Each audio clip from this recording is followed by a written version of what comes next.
Nah, menarik, saya angkat juga malam hari ini, meskipun tidak bisa kita ulas panjang lebar mungkin di lain waktu, yaitu pembedaan antara work and labor. Kalau work itu artinya kerja, labor itu kadang-kadang kalau buka kamus itu artinya buruh. Nah, ini kita lihat ya, ini saya ambil makna bedanya antara work and labor. Kalau Karl Marx misalnya punya filsafat yang luar biasa tentang buruh. Beberapa mungkin filsafat-filsafat pembebasan itu banyak juga yang membahas tentang buruh. Tapi malam hari ini kita tidak fokus ke situ. Kita pahami saja sebentar bedanya antara labor and work. Labor itu ya memang sering diartikan buruh.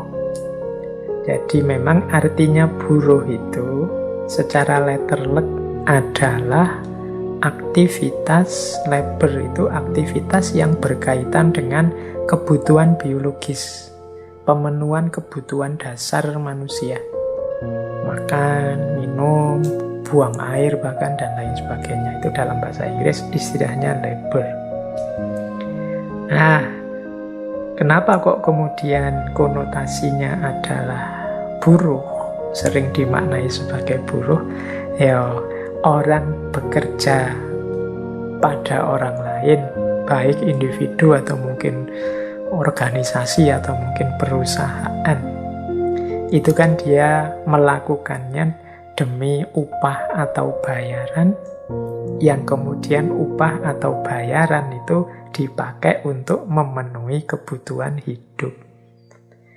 Jadi segala yang kita lakukan untuk memenuhi kebutuhan hidup, termasuk ketika kita bekerja pada orang lain, itu secara etimologi namanya labor. Nah, makanya kemudian istilah ini dipakai untuk menunjukkan pada sosok yang kita kenal sebagai para buruh, para karyawan, kalau bahasa lebih halusnya mungkin begitu ya. Nah, berbeda dengan work.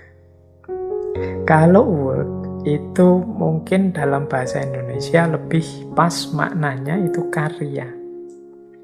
Jadi segala yang kita lakukan yang itu menghasilkan sesuatu, apakah itu ciptaan atau kreasi atau apapun yang membawa efek pengaruh manfaat pada dunia secara umum, tidak hanya memenuhi kebutuhan dasar kita.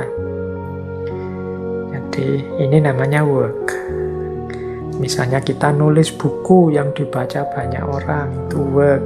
Kita bikin film, bikin YouTube, bikin vlog, bikin TikTok yang menyenangkan banyak orang, itu lebih work. Jadi ini karya. Kalau labor itu yang diincar adalah pemenuhan kebutuhan dasar, ya antara lain dengan cara bekerja pada orang, pada lembaga organisasi.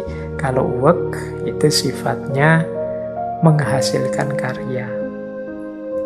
Kalau di labor itu banyak juga kerjanya menghasilkan karya, tapi karyanya tidak bisa dia klaim, tidak bisa dia akui.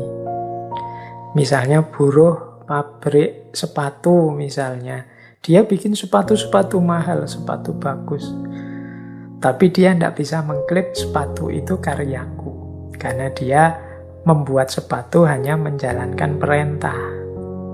Yang dia incar adalah bayarannya dari membuat sepatu itu, bukan karya sepatunya. Kalau sepatunya sendiri, dia sendiri mungkin tidak kuat beli sepatunya, harganya mahal, padahal dia yang bikin. Nah, ini nanti yang banyak dikritik oleh Karl Marx. Nah, beda dengan work atau karya. Kalau karya ini, aktivitas ini kita lakukan menghasilkan sesuatu, membawa efek atau pengaruh kepada lingkungan di luar kita dan memuaskan keinginan kita. Ini lebih pada work. Ya, ada kalanya work dan labor ini nyambung. Mungkin ada situasi misalnya saya pelukis, bikin lukisan monumental yang luar biasa, membawa pengaruh. Dan ternyata lukisan ini juga ada nilai uangnya. Saya terus dapat uang dari situ. Kayak teman-teman hari ini YouTuber bikin YouTube yang sebenarnya ini passion saya. YouTube ini saya sukanya ngajar, sukanya memberi petunjuk pada orang lewat YouTube. Saya lakukan ini, saya puas dengan karyaku ini, tapi ada nilai uangnya juga. Nah, di titik ini work dan labor bertemu. Tapi ada kalanya juga orang itu hanya label, kerja yang dia lakukan tidak cocok dengan passionnya. Dia tidak bisa mengklaim hasil karyanya karena dia hanya ikut orang. Ya, sama-sama kerja, misalnya bikin YouTube, ternyata kita itu hanya ikut orang, ikut YouTubernya. Nah, kita tidak bisa mengklaim karya YouTube itu karena orang mesti dikaitkan dengan yang punya YouTube, yang punya channel. Kita hanya bantu di situ, mungkin bantu kameranya atau bantu soundnya. Yang penting kita setelah bantu dapat uang sih. Sehingga uang ini untuk memenuhi kebutuhan kita. Ini labor. Kalau work itu karyanya ya karya kita. Kita bisa mengklaim dia berpengaruh besar pada orang lain. Dan orang juga ngerti kalau itu karya kita. Apalagi kemudian hasilnya besar, kita yang menikmati. Nah, itu bedanya work dan labor. Ini kalau